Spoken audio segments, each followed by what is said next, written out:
Olá, bom dia. Bom dia. Bom dia. Este é o Visual, um programa acessível da TV Brasil. E é hora de ficar bem informado em Libras. Quer participar do nosso programa? Acesse facebook.com/Visual TV Brasil. Com apoio de emissoras públicas de todo o país, o Visual começa agora.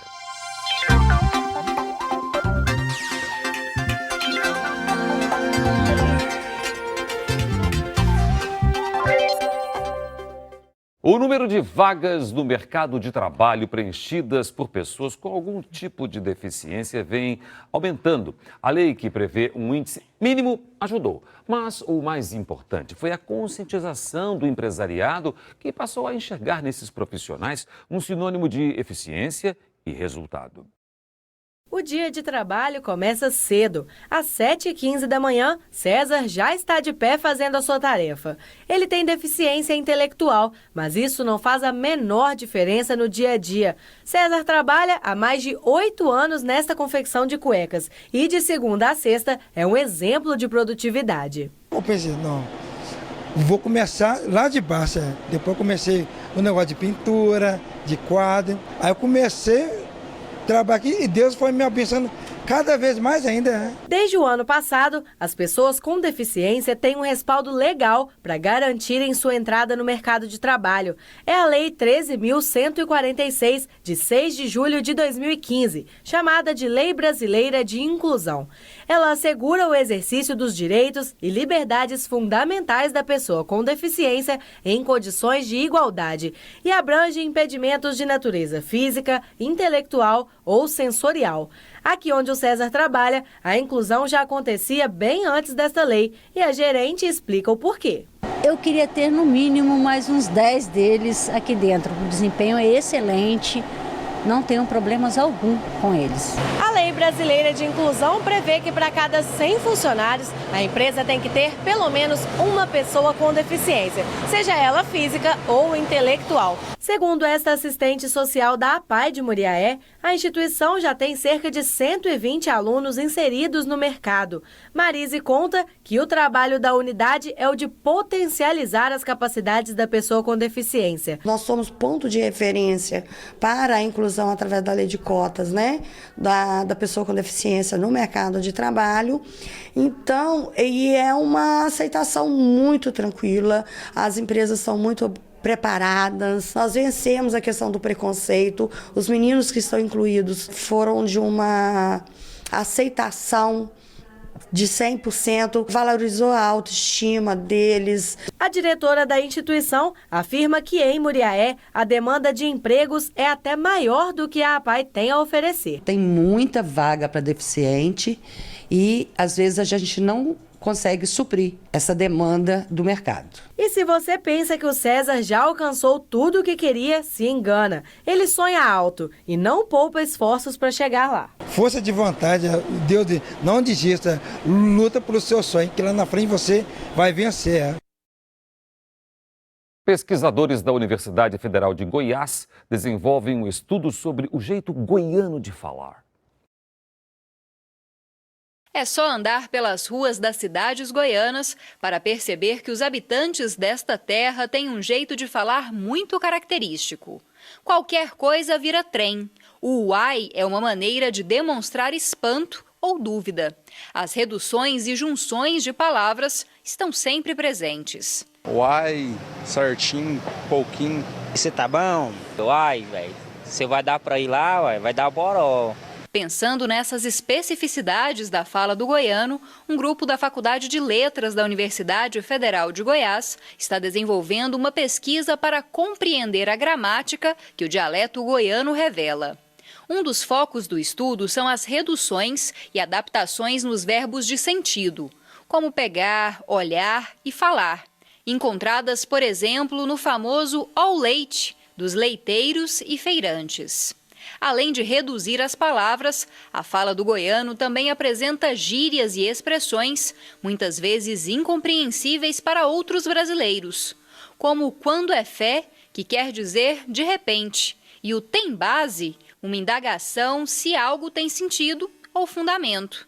Para a professora que coordena a pesquisa, essas expressões são coringas, que funcionam como estratégias sofisticadas da fala. Por exemplo, tem base é a maneira do goiano, de uma maneira muito sutil, ou aquilo que a gente chama, usando uma estratégia de refinamento no discurso, dizer que o que o outro está dizendo, o que o outro faz, carece de sustentação.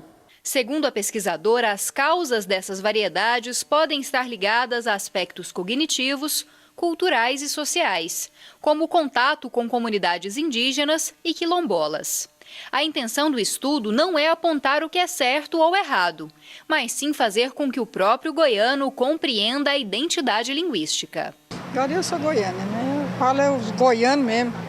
Eu nasci e me criei aqui. Um sotaque mais, sim, de goiano mesmo, hein? Com medo de piqui mesmo, né?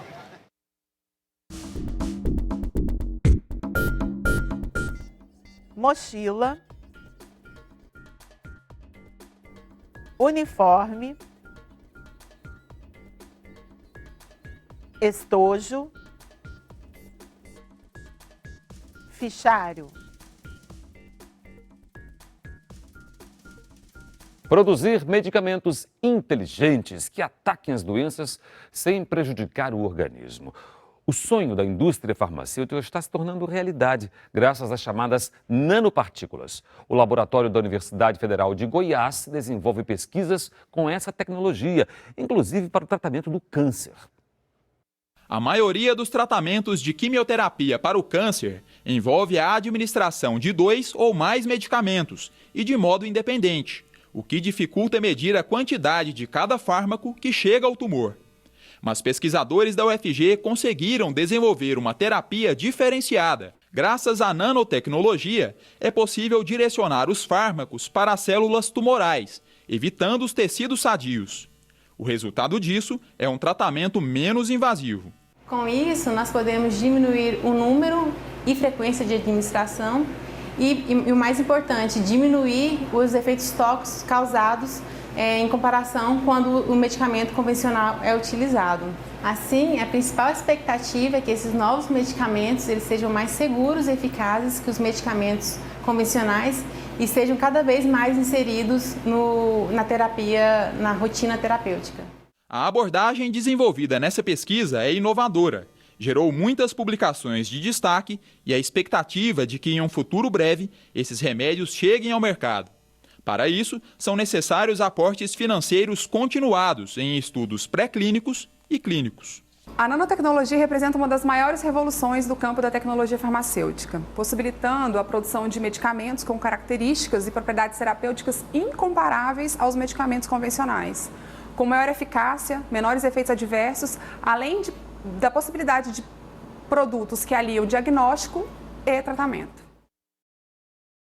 E olha, vamos agora fazer uma rápida volta ao passado. Em 2013, o governo do estado do Rio de Janeiro prometeu.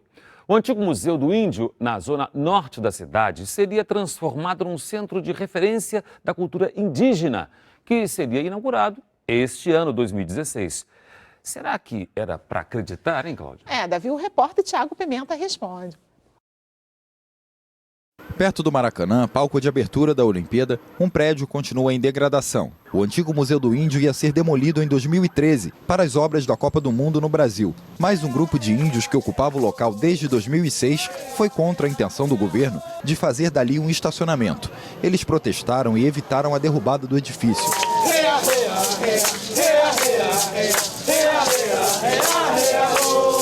Os índios que viviam ali foram retirados pela polícia em 2013. Hoje, moram em um condomínio do Minha Casa Minha Vida, no centro do Rio. Depois de a gente estar em Curupaitira, em Jacarepaguá, onde nós ficamos escondidos durante a Copa do Mundo, aguardando a promessa, e ele nos trouxe para cá agora nesse condomínio, nesse complexo habitacional. E hoje estamos esperando que esse prédio seja reformado, revitalizado, para a gente poder ter espaço, para a gente ter a maior a exposição da cultura dos povos indígenas. Em 2013, o então governador Sérgio Cabral havia prometido a reinauguração deste prédio como um centro de referência da cultura indígena para abril de 2016. A ideia era divulgar as tradições indígenas durante a Olimpíada, mas a Secretaria Estadual de Cultura, responsável pelo projeto, afirma que não tem recursos para um plano básico e executivo.